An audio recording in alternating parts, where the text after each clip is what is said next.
ரொம்ப ஸ்ட்ரெயிட் ஃபார்வர்டாக இருக்கிறவங்க யாருன்னு பார்த்தீங்கன்னா மேஷராசிக்காரங்களாக தான் இருப்பாங்க. அடுத்தவருடைய பிரச்சனைகள் உதவ வேண்டும் என்கின்ற எண்ணம் உண்டு. அதே நேரத்தில் தனக்கு ஒரு விஷயம்னா அதை 4 பேர்கிட்ட சொல்லக்கூடிய தன்மையும் உண்டு. மறந்தும் யாருடைய வாழ்க்கையிலும் தலையிடாதவர்கள், யாருடைய கஷ்டத்தையும் சுமப்பவர்கள். ஒரு வீட்டில் மேஷராசிக்காரங்க ஒருத்தங்க இருந்தாங்க அப்படின்னா அவங்க வீட்டில் இருக்கக்கூடிய மற்ற நபர்கள் நிம்மதியாக இருக்கலாம். ஏன்னா அந்த குடும்ப பாரம் அப்படிங்கிறதை சுமப்பவர்கள், என்றைக்குமே சொல்லி காட்டாதவர்கள். ஒரு பெண்ணாக ஒரு மேஷராசிக்காரங்க இருந்தாங்கன்னா பிரசவம் முதல் அந்த பொண்ணுடைய வாழ்க்கையில் எந்த ஒரு விஷயத்தையுமே அந்த பொண்ணு சகிச்சுப்பா. காரணம், அதன் மூலம் குடும்பத்தில் ஒரு நன்மை வருது அப்படின்னா அதுக்காக போராடுவாங்க. பிஸ்னஸ் பண்ணுறது, கடன் வாங்கிறது, லைஃப்பில் அடுத்த முயற்சிகள் எடுப்பது அப்படிங்கிறது மேஷராசிக்காரங்க அதிகமாக செய்யக்கூடிய விஷயங்கள். மேஷராசிக்காரங்களுக்கு பாசிட்டிவான லைஃப் அமையலைன்னு வச்சுங்களேன், அவ்வளோதான், உடஞ்சி போயிடுவாங்க. இவங்களுக்கு ஒரு கன்னி ராசியாகவோ விருச்சிக ராசியோ மனைவியோ கணவனாக அமைந்து விட்டால் அதுவே இவங்களுக்கு ஒரு கர்மா தான். அதுலேருந்து மீண்டு வருவதற்கு என்ன செய்கிறது அப்படிங்கிறது தெரியாமல் போயிடும். ஜென்ரலாக மேஷராசிக்கு இப்போ 12ஆம் வீடு அப்படிங்கிற விரயஸ்தானத்தில் ராகு இருக்கார். லாபஸ்தானத்தில் சனி பகவான் வக்ரகமாக இருக்கார். 6ஆம் வீட்டில் கேது பகவான் இருக்கார். 2ஆம் வீடுங்கிற குடும்பஸ்தானத்தில் குரு பகவான் இருக்கார். இப்படி இருக்கும்போது என்ன ஆகும் அப்படின்னு பார்த்தீங்கன்னா ஒரு 50% சாதகமாக இருக்கும், 50% பாதகமாகவும் இருக்கும். காரணம், ராகு சரசரன்னு சரிச்சுக்கிட்டே கொண்டு வந்துடுவார். ஒரு கடனை அடைக்கிறதுக்கு போராடுறீங்கன்னா இன்னொரு கடன் அதிகமாகிட்டே இருக்கும். சனி பகவான் லாபஸ்தானத்தில் வக்ரகம் அடையும் போது பிஸ்னஸ் பண்ணக்கூடிய மேஷராசிக்காரர்கள் ரொம்ப கவனமாக இருக்கணும். பணம் கொடுக்கல் வாங்கல் ரொம்ப கவனமாக இருக்கணும். ஷேர் மார்க்கெட்டில் இருக்கிறவங்க ரொம்ப கவனமாக இருக்கணும்.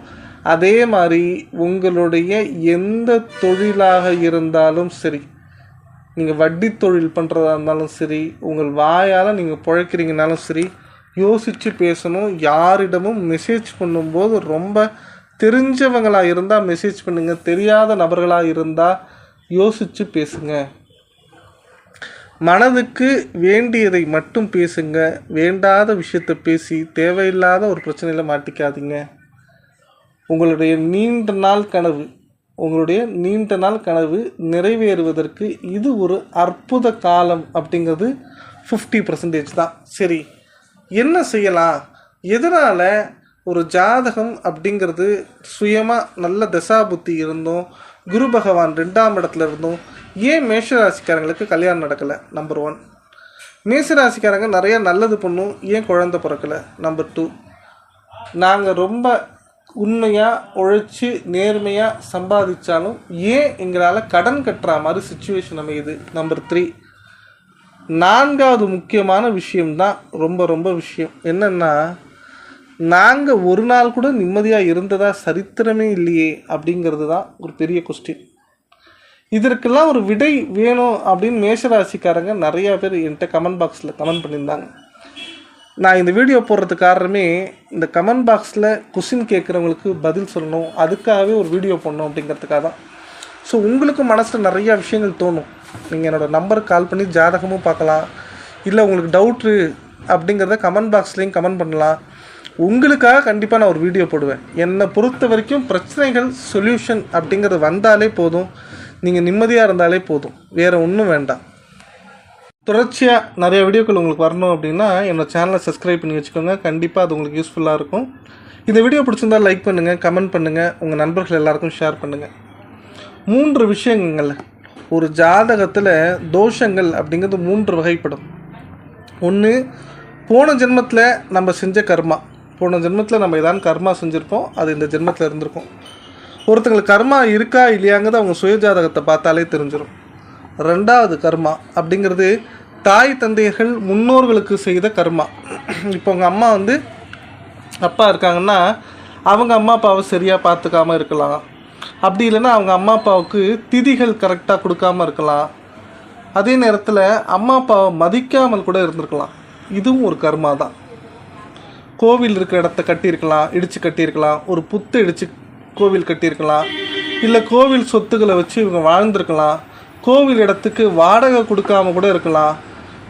நான் கோவில் சம்பந்தப்பட்ட விஷயங்கள் அப்படிங்கிறத தாண்டி கண் பார்வை தெரியாதவர்கள், காது கேட்காதவர்கள், வாய் பேச முடியாதவர்கள், என்ன மாதிரி பர்சனுக்கும் எந்த விதமான தீங்கு செய்து இருந்தாலும் அதுவும் கர்மா தான்.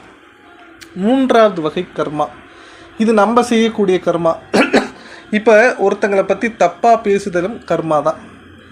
அதே நேரத்தில் இவரை பற்றி தவறாக பேசுதல், ஒருவருடைய கேரக்டர் அப்படி கிடையவே கிடையாது, தவறாக பேசுதல், கடன் வாங்கிட்டு ஏமாத்துதல், அதே மாதிரி கடனை கொடுக்க முடியாமல் அலக்கழித்தல், காதல் செய்கிறேன் கல்யாணம் பண்ணுறேன் அப்படின்னு சொல்லி ஏமாத்துறது, வீட்டு வாடகை கொடுக்காமல் இருக்கிறது, ஷேர் மார்க்கெட்டில் பணம் போட்டால் உங்களுக்கு நல்லது வரும்னு சொல்லி தப்பு பண்ணுறது, ஒருவருடைய வாழ்க்கையில் ஒரு சின்ன துரோகம் அப்படிங்கிறது என்னன்னு பார்த்தீங்கன்னா அவரை பார்த்து பொறாமப்படுறது கூட நம்ம கர்மா தான்.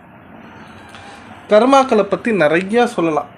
ஒரு ஜாதகத்தில் பித்ரு தோஷம் இருக்கும், நிறைய தோஷங்கள், சனி சண்டால தோஷம் இருக்கும், ராகு தோஷம் இருக்கும், சர்ப தோஷம் இருக்கும், பிரம்மகத்தி தோஷம் இருக்கும், அதே மாதிரி செவ்வாய் தோஷம் இருக்கும், சுக்கிர தோஷம் கூட இருக்கும். அதாவது இருதார தோஷம்னு சொல்லுவாங்க. ஒருத்தருக்கு மேரேஜ் அமைப்பு பார்த்திங்கன்னா இருதாரம் ஏற்படுற மாதிரி இருக்கும். இல்லைன்னா அவங்களுக்கு எத்தனை வாட்டி மேரேஜ் பண்ணாலுமே அந்த மேரேஜ் அப்படிங்கிறது ஃபெயிலியர் ஆகிட்டே இருக்கும். அதே மாதிரி குடும்பம் அப்படிங்கிறது வம்சம் இல்லாமையே போயிடும், குழந்தை இல்லாமையே போயிடும். அதே நேரத்தில் அவங்க வாழ்கிற வாழ்க்கை கடமைக்கு வாழ்கிற மாதிரி இருக்கும்.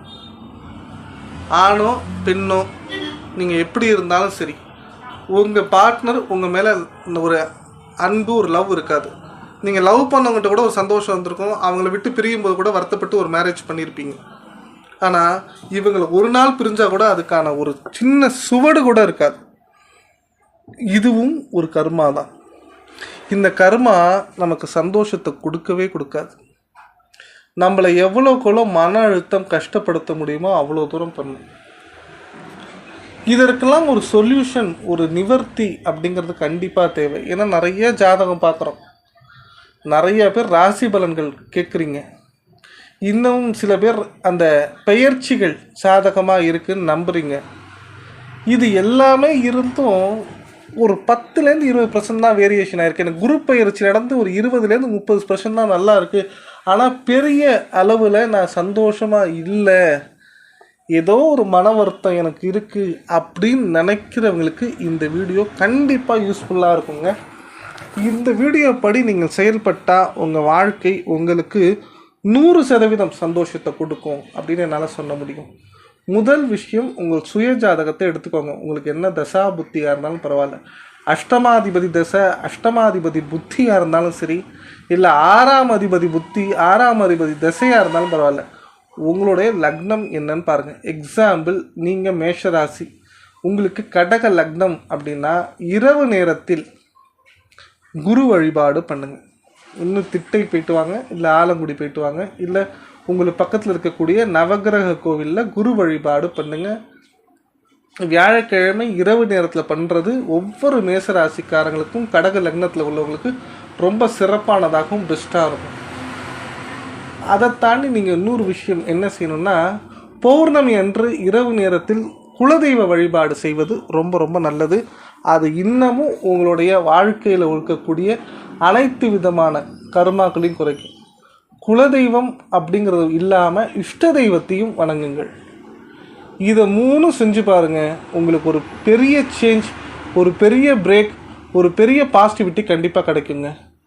அடுத்த வீடியோவில் இந்த கர்மாவை பற்றி இன்னும் டீட்டெயிலாக ஒரு விஷயமும் நீங்கள் கேட்கக்கூடிய கொஸ்டினுக்கு தகுந்தால் போல் வீடியோவும் சேர்த்து பதிவிடுகிறேன். அது ரொம்ப ரொம்ப ரொம்ப யூஸ்ஃபுல்லாக இருக்கும். உங்களுக்கு என்னோடய சேனல் பிடிச்சிருந்தா சப்ஸ்கிரைப் பண்ணி வச்சுக்கோங்க. கமெண்ட் இருந்தால் கமெண்ட் பாக்ஸில் கமெண்ட் பண்ணுங்கள். வீடியோ பிடிச்சிருந்தா லைக் பண்ணுங்கள். உங்கள் நண்பர்கள் எல்லாருக்கும் ஷேர் பண்ணுங்கள். மறக்காமல் உங்களுக்கு கன்சல்டேஷன் பண்ணால் இந்த நம்பருக்கு கால் பண்ணுங்கள். நன்றி, வணக்கம்.